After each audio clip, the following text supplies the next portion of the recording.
France Inter.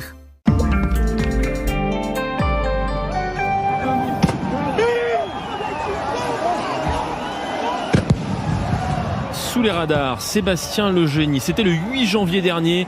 Au Brésil, l'assaut des bolsonaristes sur les centres du pouvoir à Brasilia. Et 10 jours après, Lula a décidé de faire le ménage autour de lui. Le président brésilien a renvoyé hier 40 militaires affectés à sa résidence officielle. Des militaires affectés au palais de l'Alvorada, la résidence officielle du chef de l'État, qui est située à 4 km environ des sièges de la présidence, du Congrès et de la Cour suprême, saccagés par les bolsonaristes à Brasilia. La semaine dernière, Lula avait promis un examen approfondi du personnel affecté à la présidence, convaincu que les émeutiers avaient bénéficié d'une aide de l'intérieur. Je suis convaincu, disait Lula jeudi dernier, que la porte du palais présidentiel du Planalto a été ouverte pour que les gens puissent entrer, car aucune porte n'a été cassée. Cela signifie, ajoute-t-il, que quelqu'un a facilité leur entrée ici. Comment pourrais-je maintenant, dans ces conditions, avoir quelqu'un à la porte de mon bureau qui pourrait me tirer dessus? Voilà, depuis ce coup de force des partisans de Bolsonaro, les soupçons se multiplient en effet sur une collusion supposée entre les émeutiers et les forces armées.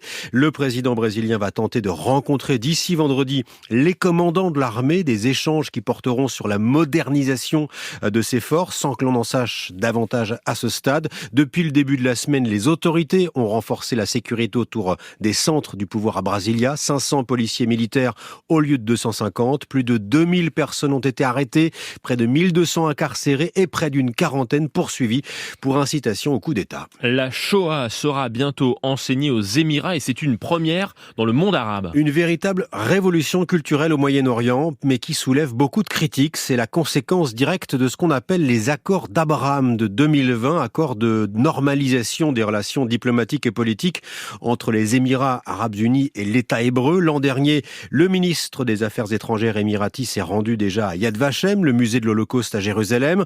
En 2021, la première exposition sur la Shoah dans le monde arabe avait eu lieu à Dubaï. La Shoah enseignée à l'école primaire, c'est donc le dernier de ces gestes historiques.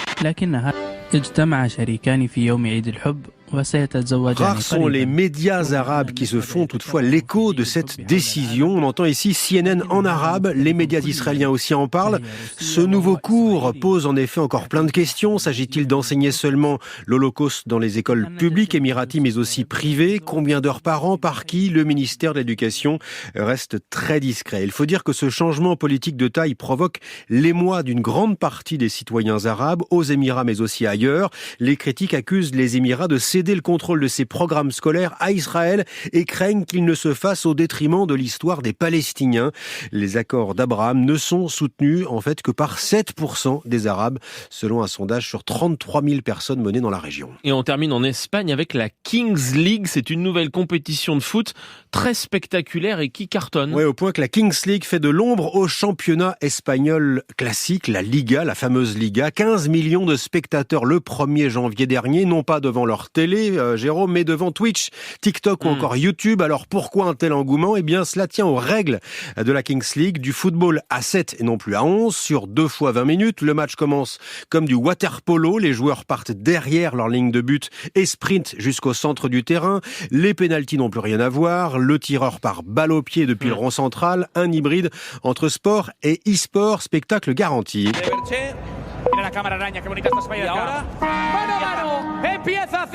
Voilà, autre règle à la limite du ridicule, diront les amateurs de ballon rond, des buts pouvant compter double, la possibilité d'exclure un joueur adverse pendant 2 minutes ou d'obtenir un penalty d'office. Et puis l'autre charme de cette compétition un brin loufoque, c'est qu'elle fait s'affronter 12 équipes dans lesquelles se mélangent des joueurs pros, des ex-stars, des joueurs amateurs également recrutés lors d'un grand draft, une sélection à l'américaine avec des centaines d'inconnus. Imaginez Jérôme jouer face à Iker Casillas, un truc de dingue. C'est Gérard Piqué, l'ancien footballeur, qui a tout imaginé et qui promet bientôt une Queens League. Le foot à papa a du souci à se faire.